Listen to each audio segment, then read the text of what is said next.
गवर आली गवर कशाच्या पाऊली, गवर आली गवर भरभराटीच्या पाऊली, गवर आली गवर कशाच्या पाऊली, गौर आली गौर गाई वासरांच्या पाऊली, गौर आली गौर कशाच्या पाऊली, गौर आली गौर धनधान्याच्या पाऊली, गौर आली गौर कशाच्या पाऊली, गौर आली गौर पुत्रपौत्रांच्या पाऊली. ज्यांच्या आगमनाची आपण सर्व आतुरतेने वाट पाहत आहोत अशा लाडक्या गणपती बाप्पांचे यावर्षी 19 सप्टेंबर या दिवशी जल्लोषात आगमन होत आहे. तर गणपती बाप्पांच्या आगमनानंतर आपल्याला वेध लागतात ते ज्येष्ठा गौरी आवाहनाचे. तर 21 सप्टेंबर गुरुवार या दिवशी ज्येष्ठा गौरी आवाहन होत असून पुढे गौरी पूजन आणि विसर्जन असा या व्रताचा विधी असतो. गणपती बाप्पांची जेवढ्या आतुरतेने आपण वाट पाहत असतो तितक्याच आतुरतेने ज्येष्ठा गौरीच्या आवाहनाची देखील आपण वाट पाहत असतो. आपण गौरीची स्थापना करून त्यांची मनोभावे पूजन म्हणजेच गौरीच्या रूपात येणाऱ्या देवीला आपण सगळे मोठ्या उत्साहाने आणि आनंदाने पूजा अर्चा करून नैवेद्य दाखवून रीतसर विसर्जन करतो. भाद्रपद महिन्यातील शुद्ध चतुर्थीला पार्थिव गणपती पूजन झाल्यानंतर भाद्रपदातील शुद्ध पक्षात अनुराधा नक्षत्रावर गौरींचे घरोघरी आगमन होते. आपल्या भारतीय परंपरा संस्कृतीत गौरी हे शिवाच्या शक्तीचेच म्हणजेच गणेशाच्या आईचे रूप मानले जाते. अनेक ठिकाणी गौराईचे पूजन हे महालक्ष्मी स्वरूपात केले जाते. एकदा असुरांच्या त्रासाला कंटाळून सर्व स्त्रिया गौरी महालक्ष्मीकडे गेल्या आणि आपले सौभाग्य अक्षय करण्यासाठी त्यांची प्रार्थना केली. त्याला अनुसरून गौरीने असुरांचा संहार केला आणि शरण आलेल्या स्त्रियांना, पतीला व पृथ्वीवरील प्राण्यांना सुखी केले. महालक्ष्मीच्या कृपेने आपल्याला सौभाग्य प्राप्त झाले म्हणून तेव्हापासून सर्व स्त्रिया महालक्ष्मी गौरीची पूजा करू लागल्या. भाद्रपद शुक्ल अनुराधा नक्षत्रावरती गौरीचे आगमन केलं जातं. पहिल्या दिवशी आवाहन केलं जातं. दुसऱ्या दिवशी ज्येष्ठा नक्षत्रावरती मुख्य गौरी पूजन आणि महाप्रसाद, तसेच काही लोक या दिवशी सत्यनारायण पूजा देखील करतात आणि तिसऱ्या दिवशी मूळ नक्षत्रावरती गौरीचे विसर्जन केलं जातं. या व्रतामध्ये 3 मुख्य भाग असतात: ज्येष्ठा गौरी आवाहन, ज्येष्ठा गौरी पूजन आणि ज्येष्ठा गौरी विसर्जन. यावर्षी गौरी आवाहन नक्की कधी आणि विसर्जन कधी करण्यात यावे, तसंच गौरी आवाहन विधी याबाबत सर्व माहिती आज मी तुमच्यासाठी घेऊन आलेली आहे. नमस्कार, मी पूजा तुम्हा सर्वांचं स्वागत करत आहे पूजाज कॉर्नरमध्ये. प्रत्येक भागामध्ये आणि प्रत्येक कुटुंबामध्ये आपल्या रीतिरिवाजाप्रमाणे गौरी बसवल्या जातात. अखंड सौभाग्यासाठी तसेच सुख समृद्धी, समाधान आणि कल्याणासाठी ज्येष्ठा गौरी आवाहन हा उत्सव साजरा केला जातो. ज्येष्ठा गौरी आवाहन आहे गुरुवार दिनांक 21 सप्टेंबर 2023.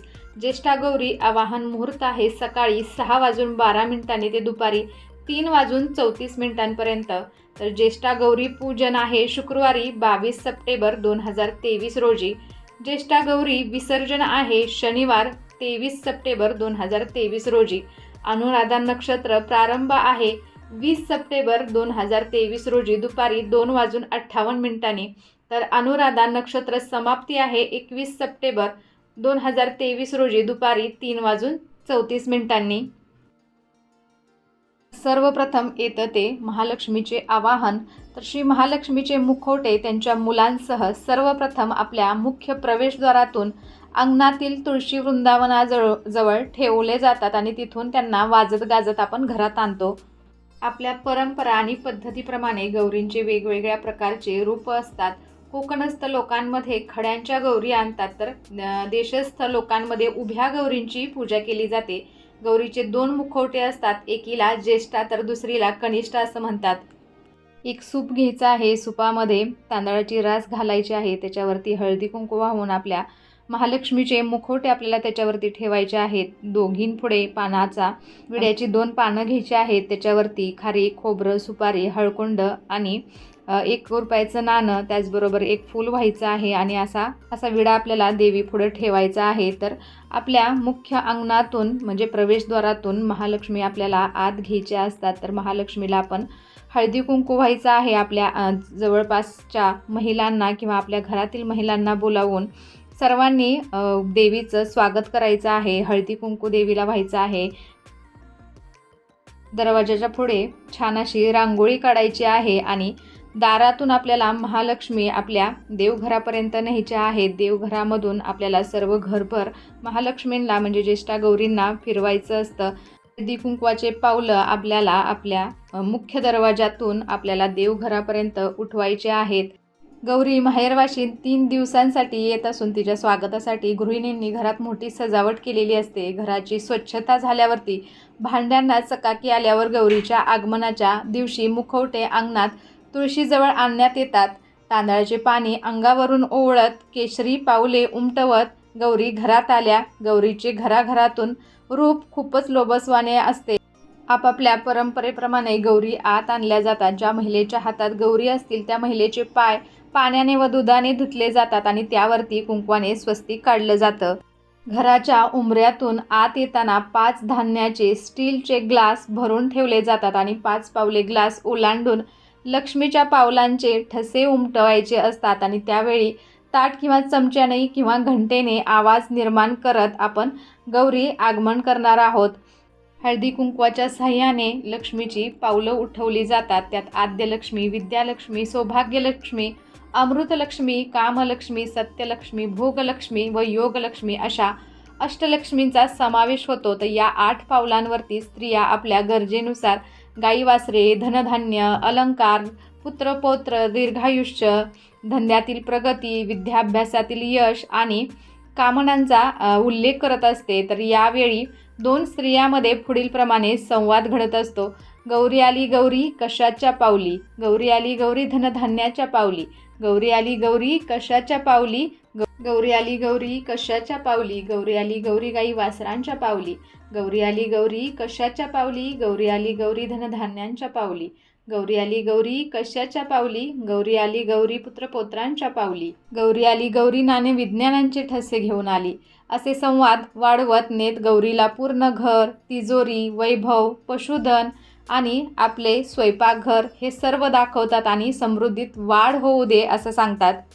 देवघराजवळ आपल्याला मुखवटे ठेवायचे आहेत आणि त्यानंतर म्हणजे गौरी स्थापना करण्यापूर्वी त्यांना घरातील देवघरासमोर ठेवून घरात ऐश्वर्य नांदो व वैभव निर्माण हो आणि समृद्धी येवो अशी प्रार्थना करून भाजी आणि भाकरीचा नैवेद्य दाखवला जातो. त्यानंतर गौरी महालक्ष्मींना उभे करून त्यांना साडी, दागदागिने घालून सजवायचं आहे आणि गौरी महालक्ष्मीसमोर काही खेळणे असतील तर ठेवायचे आहेत आणि अशा प्रकारे गौरीचं आपल्याला या दिवशी आवाहन करायचं आहे. कोकणातील काही भागांमध्ये नववधूंसाठी गौरीपूजनामध्ये ओवसा ही एक महत्त्वाची परंपरा दिसून येते. ओवसा म्हणजे ओवसणे अथवा ओवळणे. गौरी स्थापन करताना घरातील सर्वांना उदंड आयुष्य मिळो, घरात कायम सुख समृद्धी आणि ऐश्वर्य नांदो अशी प्रार्थना करायची आहे. तर महाराष्ट्रात अनेक ठिकाणी गौरी आणल्या जातात आणि गौरी आणण्याच्या वेगवेगळ्या पद्धती आहेत. त्यामध्ये काही ठिकाणी गौरींचे मुखवटे असतात तर काही ठिकाणी पाटपठ्यावरील अर्थात विहिरीवर किंवा नदीकाठी जाऊन 5, 7 किंवा 11 खडे आणण्याची पद्धत आहे, ज्याला खड्यांच्या गौरी असं म्हटलं जातं. तर महाराष्ट्राच्या काही भागांमध्ये 5 मडक्यांची उतरंडीही करण्यात येते आणि त्यावर गौरीचे मुखवटे बसवले जातात. तर काही ठिकाणी 2 कलशामध्ये गहू आणि तांदूळ घेऊन त्यावर मुखवटे बसवण्याची पद्धत आहे. सोन्याच्या पावलांनी या आणि इथेच कायमच्या राहा म्हणत गौरीला आसनावरती बसून पूजा अर्चा करण्यात येते. गौरीला मेथीची भाजी आणि भाकरीचा साधा नैवेद्य दाखवण्यात येतो. गौरी आवाहनाच्या दिवशी 16 अंक हा शुभ मानण्यात येतो आणि म्हणूनच या दिवशी 16 सवासनींना बोलावून त्यांची पूजा करण्यात येते. 16 शृंगाराच्या वस्तूंचे वाटप करण्यात येते आणि या दिवशी 16 फळं, मिठाई, पदार्थांचा नैवेद्य ज्येष्ठ गौरीसाठी दाखवण्यात येतो. दुसऱ्या दिवशी म्हणजे ज्येष्ठा नक्षत्रावरती गौरींची पूजा केली जाते. आरती करून केलेल्या फराळाचा नैवेद्य दाखवला जातो. बेसन लाडू, करंजी, शेव, पापडी, चकली यांचा नैवेद्य दाखवतात. नंतर संध्याकाळी आरती करतात. पुरणपोळी, ज्वारीच्या पिठाची आंबिलं, आंबाडीची भाजी, 16 भाज्यांचा एकत्र नैवेद्य या सर्व प्रकारांचा नैवेद्य देवीला दाखवला जातो.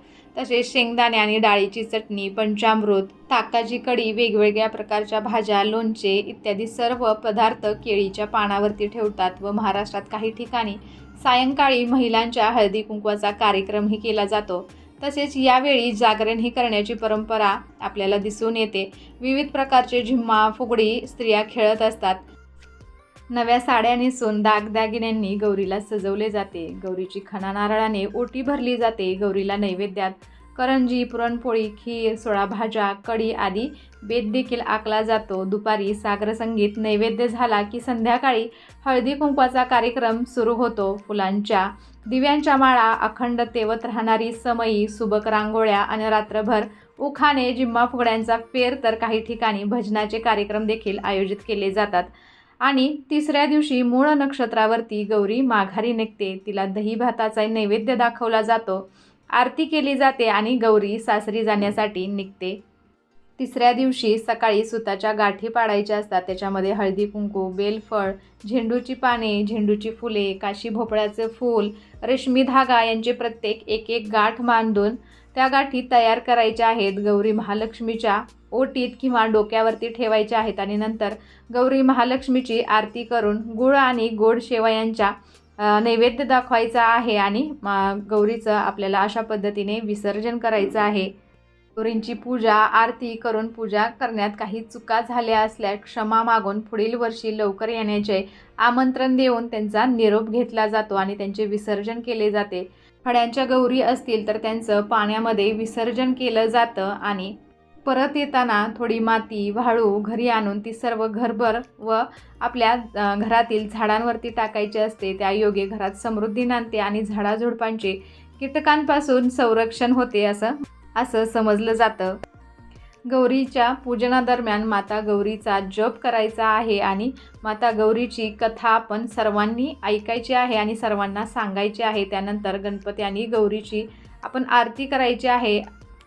ज्येष्ठा गौरींचे आवाहन आणि पूजन झाल्यानंतर ज्येष्ठा गौरींचे रीतसर विसर्जन करण्यात येते. त्यामुळे गौरी विसर्जन या दिवसालाही तितकेच महत्त्व आहे. साधारणतः 3 दिवस गौरीचा वास हा आपल्या घरामध्ये असतो. त्यामुळे केवळ आवाहन आणि पूजन हा विधी पूर्ण होत नाही, तर ज्येष्ठा गौरींचं विसर्जन करण्याचाही विधी तेवढाच महत्त्वाचा आहे.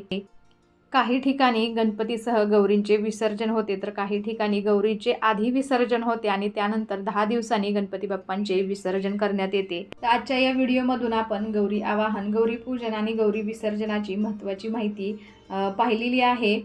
तसेच गौरी पूजन, आवाहन विधी आणि विसर्जन विधी कसा असावा हेही मी तुम्हाला सांगितलेलं आहे. तर कशी वाटली आजची माहिती मला नक्कीच कमेंट करून सांगा आणि अशा छान छान व्हिडिओसाठी पूजाच कॉर्नरला सबस्क्राईब करायला विसरू नका.